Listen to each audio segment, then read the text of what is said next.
Olá, pessoal, boa tarde. Acho que a gente já está ao vivo aqui, então, antes de tudo, quero dar boas-vindas a todos que estão aí conectados com a gente nessa tarde gelada de São Paulo. Acho que no grande parte do Brasil a gente também teve um friozinho que chegou aí no fim do inverno, né? Então, boas-vindas para todos vocês. Um agradecimento especial para Melhor RH pelo convite, né? Por estarmos aqui hoje. Então, eu sou a Sheila Seglio, sou diretora de People Experience na Pfizer. Eu sou uma mulher parda, de cabelo castanho, liso, na altura dos ombros, e eu estou vestindo hoje uma blusa cinza e um colete verde.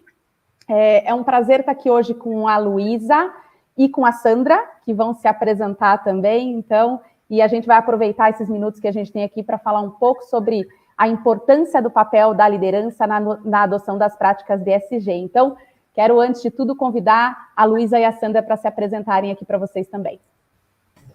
Excelente, Sheila, obrigada. Boa tarde, pessoal. Eu sou a Luísa Eugênio. Hoje eu estou como líder de cultura e desenvolvimento aqui na Suzano, responsável pelas pautas de liderança, felicidade corporativa e toda a cultura da organização. É um prazer estar aqui com vocês. Tenho certeza que hoje o debate será muito rico, né, rumo a organizações cada vez mais genuínas aí nesse ESG. Isso aí. Boa tarde, pessoal. Meu nome é Sandra Domingos, eu sou coordenadora de atendimento corporativo no Senac São Paulo. Eu sou branca, meu cabelo é ruivo e comprido, liso, eu uso uma franjinha, eu estou de óculos e visto um casaco na cor vinho. E desejo um ótimo painel para todos. Vamos aí falar um pouquinho da liderança nas práticas de ESG.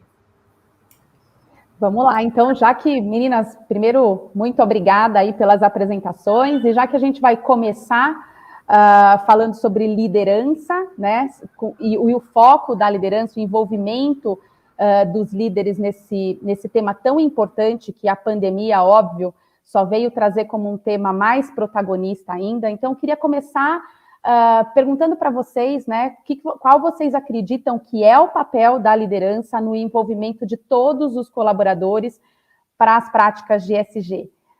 Então, se eu puder aqui, só para facilitar o processo, pedir para a Luísa começar compartilhando um pouco da visão dela com relação ao papel da liderança. Perfeito, Luísa aqui. Pessoal, peço perdão por não ter feito a audiodescrição. Eu sou uma mulher branca, uso uma blusa branca, um casaco vermelho, cabelos castanhos na altura do ombro. Bom, Sheila, eu acho que a liderança ela tem um papel imenso, né, dentro da pauta de ESG. E, principalmente, por vezes parece até um fardo, mas, de fato, a liderança tem um peso enorme na vida das pessoas, né? Tem pesquisas que mostram que, inclusive, líderes que provocam ambientes mais saudáveis são capazes de promover, inclusive, maior longevidade da sua equipe. Enfim, a gente sabe que cada vez mais vida pessoal e profissional se misturam. E falando especificamente de ESG, eu percebo que após a pandemia, cada vez mais as pessoas pararam para pensar qual é o papel do trabalho na vida delas, né? O porquê de escolher estar onde eu estou. E cada vez mais entra na balança, obviamente a gente falando aqui ainda de um lugar de privilégios, mas entra na balança escolher estar em um lugar alinhado a seus valores. Então, de fato, uma liderança que seja capaz de comunicar de uma forma fluida, e principalmente conectar o que a pessoa faz no dia a dia com o propósito da organização, com o impacto que isso gera, é fundamental. A criação de um ambiente de autenticidade, em que as pessoas possam ser quem elas são, que elas se sintam ouvidas, valorizadas, né? Então, eu acredito que a liderança, ela tangencia todo esse, em especial o S, né, de social, em trazer esse olhar para as pessoas, ou seja, a sustentabilidade do negócio não acontece apenas por produtos e processos, mas principalmente pelas pessoas. Super, super bacana, e é bem isso mesmo, né? A gente fica aqui pensando sobre o protagonismo que cada um tem nesse processo, e seus pontos foram muito bacanas. Mas antes de eu compartilhar um pouco a minha perspectiva, queria pedir para a Sandra também compartilhar um pouco da perspectiva dela. Ah, legal. Então, como a Luísa falou há pouco, né, as práticas de ESG elas são fundamentais aí na sustentabilidade corporativa. Né? Hoje não é mais uma modinha, como se pensou lá atrás, quando se implantou, né, o ESG, e principalmente nesse momento, né, que a humanidade vive com a pandemia, E o aumento da desigualdade social obrigou as empresas, como a Luísa bem falou, de rever seus conceitos e valores, né? E a responsabilidade com o desenvolvimento social por parte das empresas aumentou também consideravelmente, né? Então, pensando aí que para todos, mas principalmente no que se refere ao pilar social, a liderança é peça fundamental na disseminação desses conceitos, dessas práticas, e que, de fato, vão levar resultados positivos, né? E o aumento dessa tal sustentabilidade corporativa que tanto se fala, né? O valor da empresa, né? O valor intangível dessas empresas. Então, assim, os líderes que eles são, eles dão um bom exemplo, eles acompanham, né, as ações para essa mudança de mentalidade, né? Entendo que os líderes eles precisam estimular, orientar, disseminar as ações que sejam de fato autênticas, né, Luísa? Sejam verdadeiras, né? Para que promova de fato o engajamento de todos, né? Os líderes eles precisam ter habilidades aí para superar, porque esses desafios eles são diários, né? E eles precisam estar efetivamente alinhados com o propósito social da empresa, né? Ter uma visão holística sobre a integração e a interação entre todos, então, entre os profissionais, entre as equipes, os setores, né? Com a comunidade, com o meio ambiente. É importante este olhar para o todo, né? O seu papel dentro do contexto social, o papel da empresa, o papel das pessoas, né? E eu entendo também que os líderes eles precisam atuar de uma forma empática, né? Aquela frase que parece um clichê, as pessoas precisam ser vistas, né?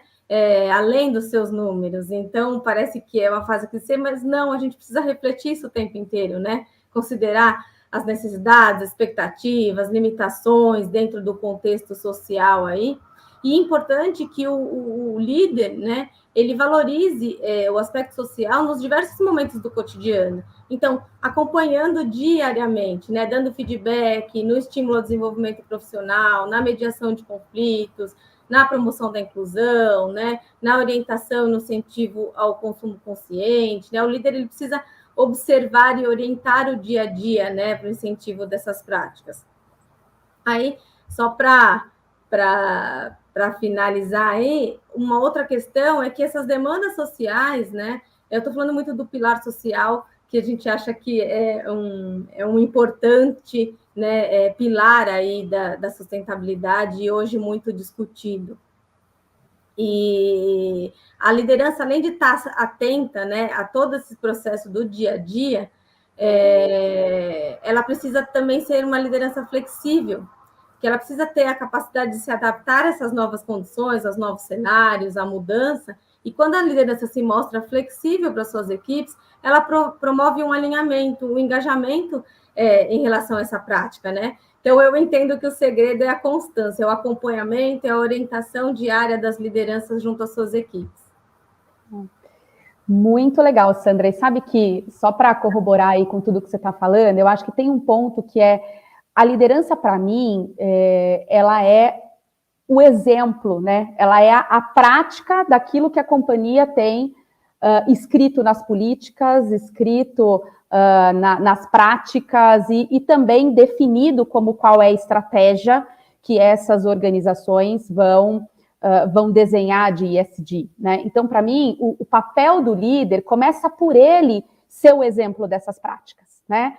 Porque as organizações, muitas vezes, elas investem tempo em definir a estratégia, em definir dentro dos 3 pilares o que a gente vai trabalhar, o que a gente deixa de trabalhar, mas isso precisa sair da estratégia e vir para o tático, né? Para que, de verdade, faça sentido, né? Óbvio que a responsabilidade pelas práticas de ESG dentro das organizações não é só da liderança, eu acho que é de todo mundo, eu acho que começa, é um ciclo mesmo, né? Você tem que ter, a organização tem que definir o seu propósito com ESG, os líderes têm um papel fantástico de engajar as pessoas e de demonstrar como fazer, né? E no fim do dia, todos nós, como indivíduos, parte dessas organizações, temos o nosso papel, mas o papel do líder é de verdade um papel bastante importante nessa questão de ser o exemplo, né? De verdade exemplificar e trazer isso para a vida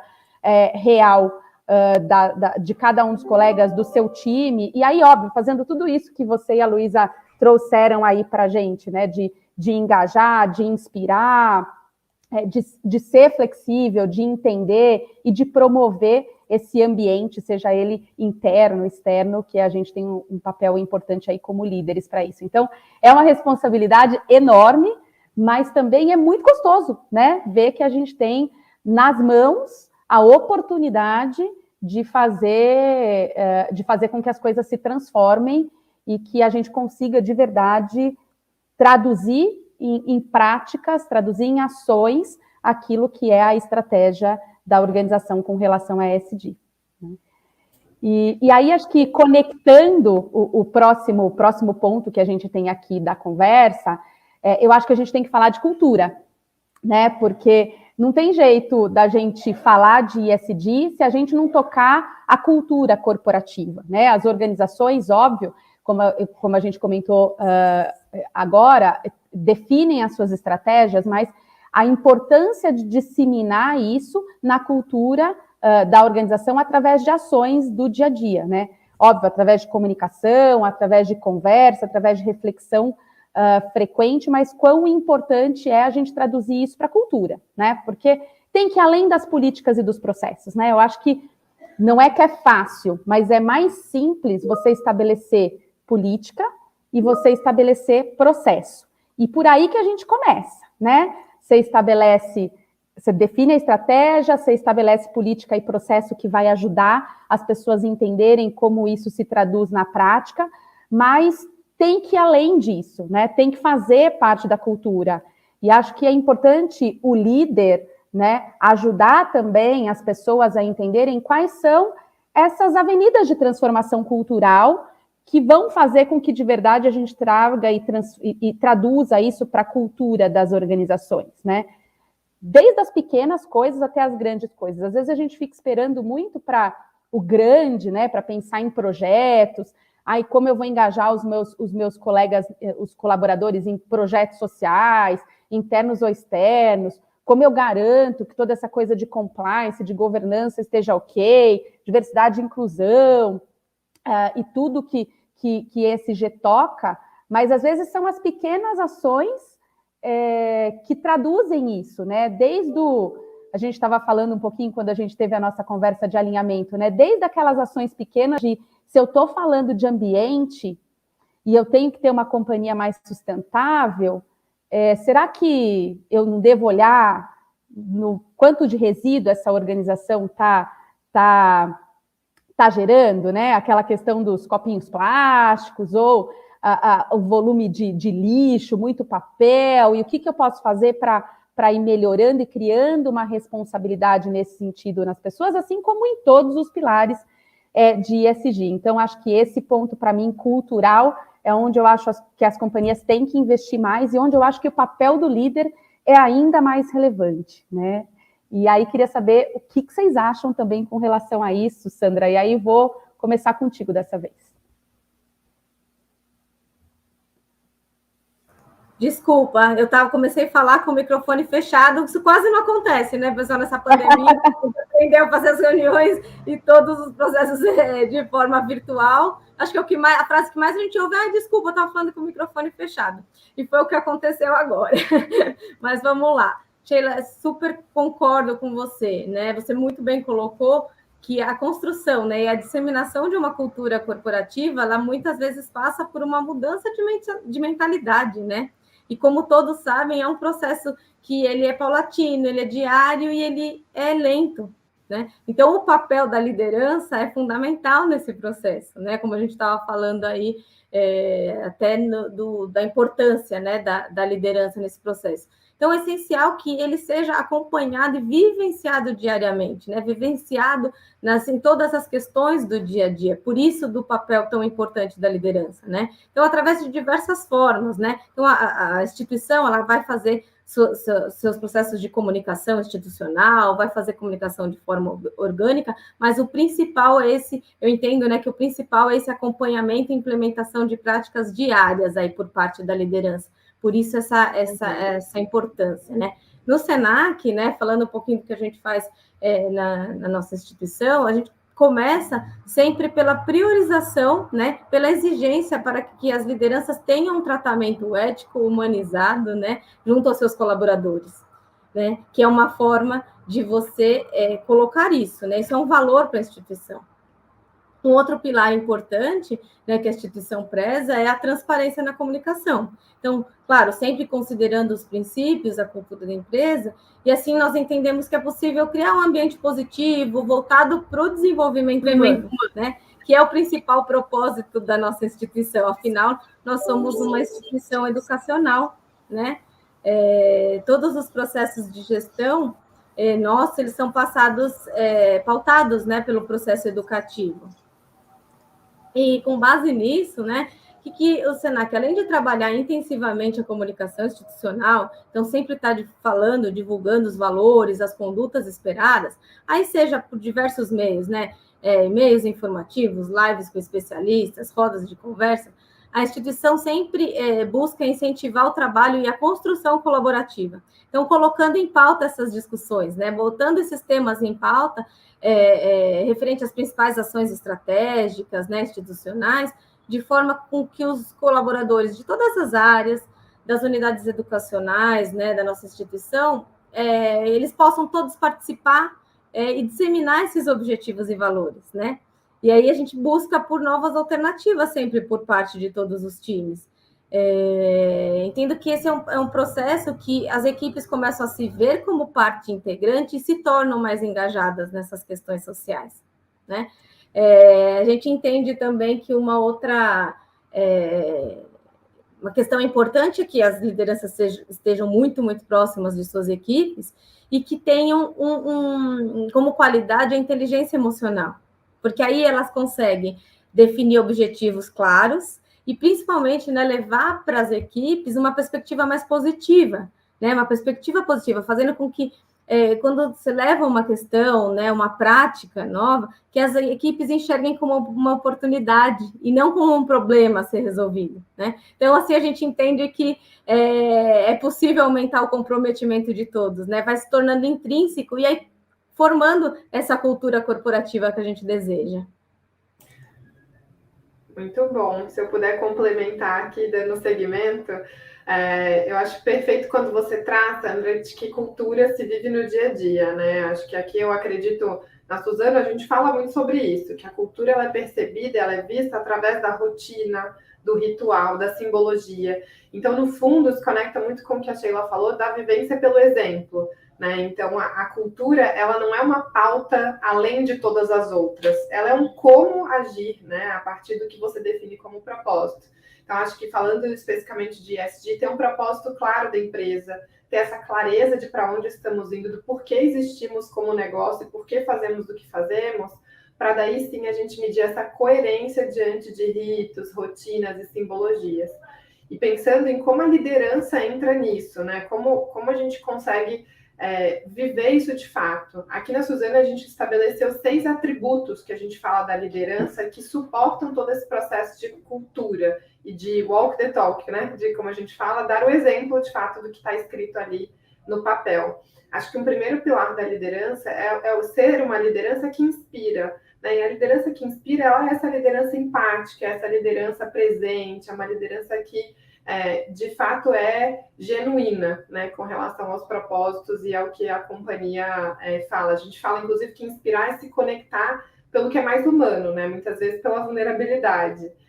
Mas uma liderança também que suporta esses processos é uma liderança que comunica, e aí se conecta com o que você falou, como um segundo atributo aqui, que é a comunicação franca, transparente, a habilidade de ter conversas difíceis quando necessário, de falar os sims e não de maneira clara, mas partindo do pressuposto que a comunicação ela é uma via de mão dupla, né? Para comunicar bem, você precisa escutar ativamente. Muitas vezes as lideranças antigas não tinham essa visão da escuta, né? Da outra via da comunicação. Acho que, além disso, a gente fala como terceiro atributo aqui na Suzano, ser um líder que conecta, né? Uma líder que conecta. E conectar, aqui a gente fala muito sobre tangibilizar essas práticas, aqui, por exemplo, de ESG, com o dia a dia. Então, como mostrar que o pouco que você faz, o pequeno que você faz, na realidade, é essencial para um todo e para uma direção que a gente está buscando como organização, né? Conectar áreas, né? Colaborar, conectar assuntos, soluções, né, que a gente brinca de que são não óbvias para problemas concretos que muitas vezes a gente enfrenta. Como um quarto atributo aqui na Suzano, a gente fala muito sobre transformação. Então, ser um líder que transforma. Né? A gente precisa se transformar. E quando a gente fala de cultura, de ESG, a gente está, acima de tudo, falando de uma mudança de comportamento. E aí a gente sabe, quanto mais a gente estuda neurociência, quanto mais a gente aprofunda no comportamento humano, a gente sabe do nosso instinto de preservar aquilo que a gente sempre fez, de manter e seguir fazendo o que sempre fizemos. Né? Então, aqui, a dificuldade de dar o passo da mudança de comportamento, de transformar não só o negócio, mas de se transformar, que tem muito a ver com o que você comentou sobre autoconhecimento e inteligência emocional.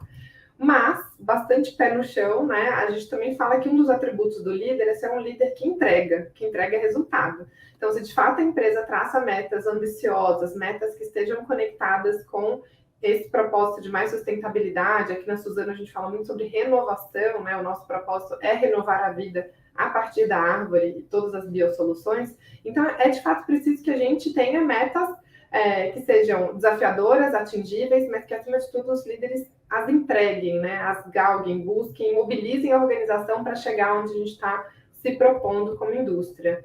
E, por fim, e não menos importante, o sexto atributo do líder que a gente fala na Suzano é o de formar gente. Então, acho que esse é um assunto amplamente debatido no mundo do RH, mas ainda tem líder que acha que cuidar de pessoas é função do RH.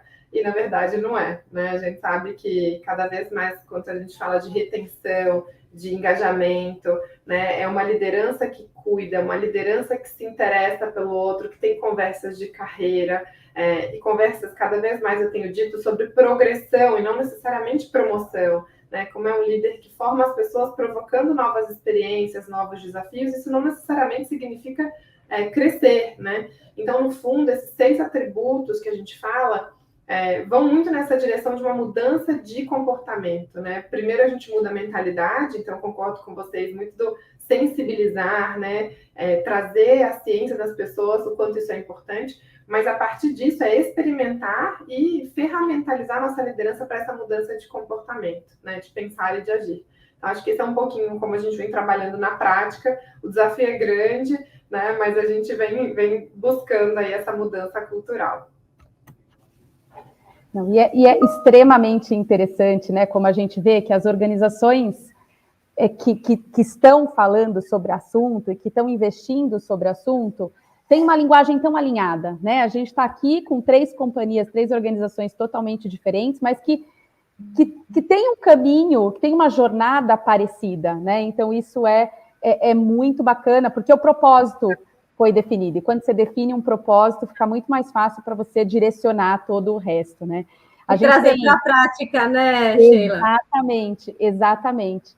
Bom, gente, a gente não tem mais tanto tempo assim. Eu estava olhando aqui o relógio, o nosso painel já passou um bom tempo. Eu acho que não dá para a gente terminar essa conversa sobre ESG e papel da liderança sem falar um pouco sobre a importância de diversidade, equidade e inclusão, né? Que eu acho que talvez tenha sido por aí que a grande maioria das companhias começaram a falar de sustentabilidade e tudo mais. Então, quão crítico esse pilar é para a ESG nas organizações. E aí, Luísa, queria convidar você para começar com a gente aí, já que você estava falando aí, já engata e a gente já fala um pouquinho sobre diversidade, equidade e inclusão. Boa, bora lá. Eu acho que mais recentemente eu tenho assumido esse desafio aqui. Acho que diversidade tem tudo a ver com cultura. E, de fato, a gente transborda o olhar diversidade, equidade e inclusão. A gente tem falado cada vez mais até em felicidade corporativa, né? Ciência da felicidade, que para mim tudo isso tem a ver com essa sustentabilidade do negócio a partir de uma criação de um ambiente onde, as pessoas possam ser quem elas são. Né? Isso é verdadeiramente um ambiente de segurança psicológica, de você não ter medo de se expressar, de você não ter medo de pensar diferente, e todo mundo sai ganhando. Né? As pessoas, tem pesquisas que mostram que se você está num ambiente, numa companhia em que você, de alguma maneira, precisa modificar quem você é, ou o que você veste, ou a maneira com que você fala, você gasta mais energia para tentar ser percebido como bom, ou ser aceito, pertencer, do que gastar energia com que você poderia estar gerando valor para a companhia. né? Então, para mim, esse ambiente de inclusão, ele é essencial para a gente falar de sustentabilidade dos negócios. Mas não só isso, é um ambiente que precisa de representatividade. A gente sabe que na linha de vieses inconscientes, de barreiras invisíveis, a nossa tendência comportamental é replicar o que sempre foi feito. Então, hoje a gente enfrenta muito forte esse desafio aqui como uma indústria, né?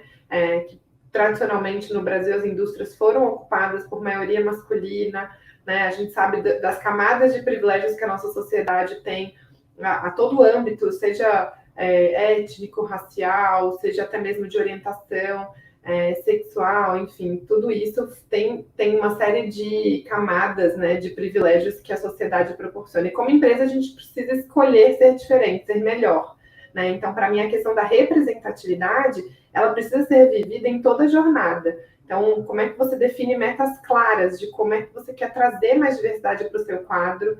E aí, falando especificamente de meio ambiente, inovação, quadros mais diversos, eles geram mais inovação, geram resultados mais plurais, né? Visões diferentes pensam caminhos diferentes para soluções, né? Então, incluir, ter representatividade e, de fato, patrocinar a carreira dessas pessoas, né? Porque acho que hoje ainda tem muita empresa que foca ali na diversidade em trazer para dentro, que a gente fala que é trazer para a festa, mas não convidar para dançar.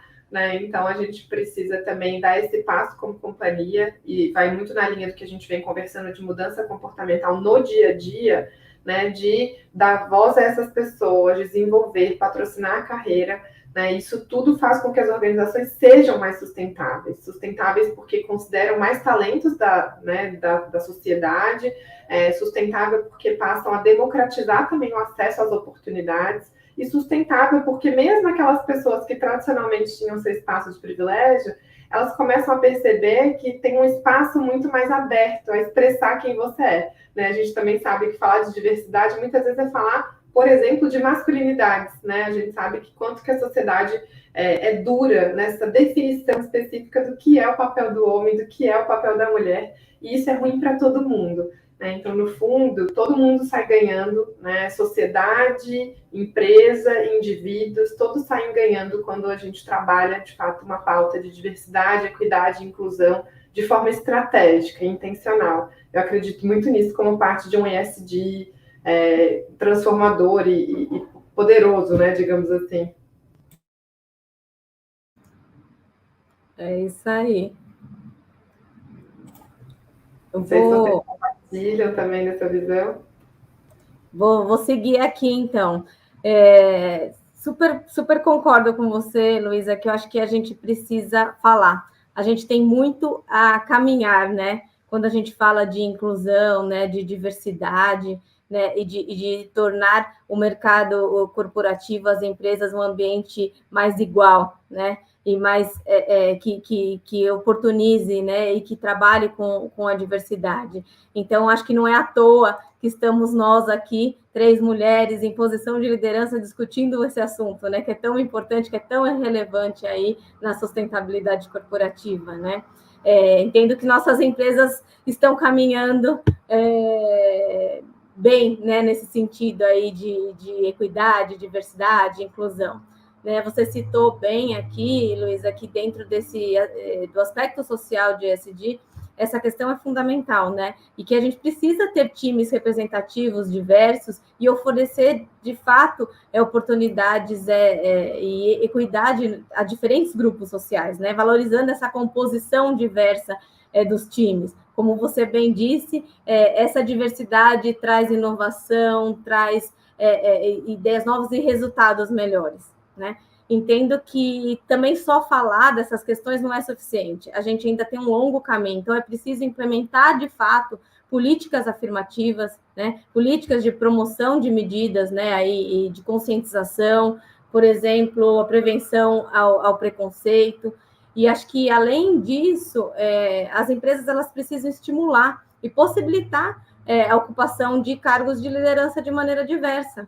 Então, muitas vezes, não adianta só ter uma diversidade nas equipes, não possibilitar que essa diversidade atinja os cargos de liderança também, né? Só assim a gente entende que é possível criar um ambiente aí mais sustentável. E essas novas demandas, né? É preciso que as lideranças elas estejam capacitadas, né? Preciso falar do assunto, é preciso capacitar as lideranças para que elas consigam tornar essas estratégias mais conscientes e genuínas. E como a gente falou aqui em todos os pontos, trazer para trazer para o dia a dia. Então, é preciso estimular que esses líderes eles reflitam o tempo todo, né, sobre a composição das suas equipes, sobre a interação e a valorização dos profissionais, né, de ter um novo olhar sobre as pessoas e sobre a sociedade, né, e qual o nosso papel. Eu li esses dias uma matéria na internet, eu não me lembro agora aonde, que dizia assim, né, que nós estamos num momento de descondicionamento para reavaliar os valores e a nova forma de pertencer a esse mundo. E é isso, né? Nós precisamos desconstruir, né? E nos descondicionar de atitudes e práticas que nós carregamos, que vêm da nossa cultura, né? Uma cultura que não privilegiava, não considerava diversidade, né? Não, principalmente no meio corporativo, né? Então, o papel das empresas é fundamental para essa transformação, para essa evolução. Então, assim, a reflexão, ela precisa estar presente sempre, né? Seus líderes, eles já pensaram quantas pessoas pretas tem na sua equipe? Quantos estão em posição de gestão de liderança? Como é o salário, né, comparado de homens e mulheres? Na minha equipe, há diversidade de gênero, de orientação sexual, de gerações. Como nós estamos promovendo ações de inclusão dentro dos nossos times, né? Então, é fazer essas reflexões o tempo todo, né? E para fechar, né, o reforço, acho que a gente vem falando muito aqui, é preciso que esses assuntos eles estejam em pauta, né? Que aí as boas práticas elas vão ser incorporadas, né, à cultura organizacional, que é o que a gente está falando aqui. Então, de fato, acho que eu fui bastante repetitiva nas minhas falas, mas é o que eu acho que tudo se dá no dia a dia, no acompanhamento, na discussão e formando, né, essa cultura organizacional. Só para fechar e para complementar, eu acho que tudo se dá no cada um dos indivíduos das organizações entenderem que tem um papel relevante nisso, né?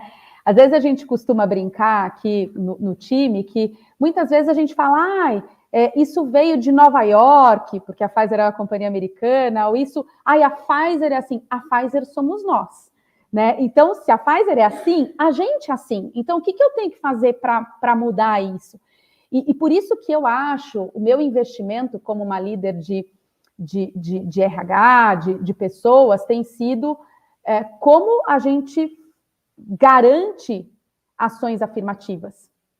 Porque, mais uma vez, eu acho que ter uma política, ter práticas bem definidas, ter uma estratégia definida, fazem parte e são extremamente importantes, mas o passo seguinte é ainda mais difícil. É como eu tiro isso do papel, da parede da empresa bonita, dos meus decks de slide, para a vida real, né? Como eu faço isso acontecer? E às vezes não tem como, se não for com ações afirmativas mesmo, né? Porque é natural, durante uma vida, durante centenários, a gente teve o exemplo contrário. Então, acho que as empresas atuais e nós, como líderes nas organizações, e cada indivíduo nas organizações tem um papel fantástico hoje de transformar, né? Se eu tenho dificuldade de transformar a organização que eu trabalho, imagino o quão difícil é transformar a cidade, o país, mas eu tenho que começar de algum lugar. Então, a gente começa de casa, a gente começa da organização,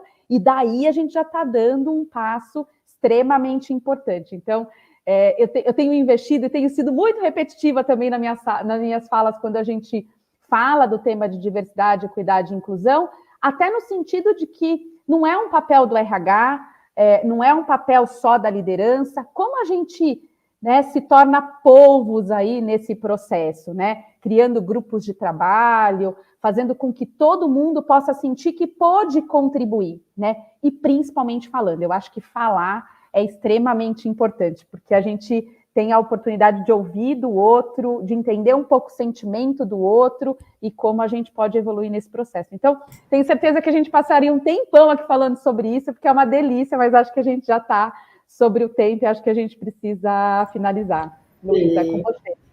Boa, pessoal. Então, queria agradecer a todos que nos escutaram aqui hoje. Eu acho que se eu puder resumir, né? Primeiramente, agradecer as duas, Sandra, Sheila, acho que o debate é excelente. Se eu puder resumir a nossa conversa, acho que fica muito claro que para uma mudança efetiva de ESG, a gente precisa de indivíduos comprometidos, né, com sua transformação, sua autotransformação e suas escolhas diárias de exemplo, coerência e práticas.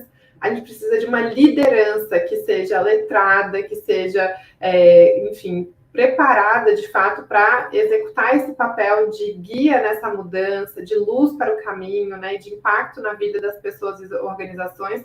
Mas, por fim, a gente precisa de empresas que escolham essa pauta como uma pauta central. Né? Então, mudanças sistêmicas serão precisas, decisões difíceis serão precisas, nem sempre é sobre custo, mas é sobre uma sustentabilidade que é verdadeiramente melhor para as pessoas, para os negócios e principalmente para o futuro do planeta, né? Então, acho que é uma mudança que precisa acontecer em todos os âmbitos e ficou muito claro aqui pela nossa conversa. Precisa estar na pauta, precisa da liderança e precisa de cada um de nós. Obrigada, pessoal. Muito obrigada. Precisamos todos falar o tempo todo, né? É isso aí. É isso aí. Obrigada, pessoal.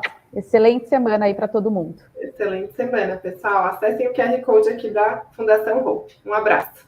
Isso, vamos fazer as doações.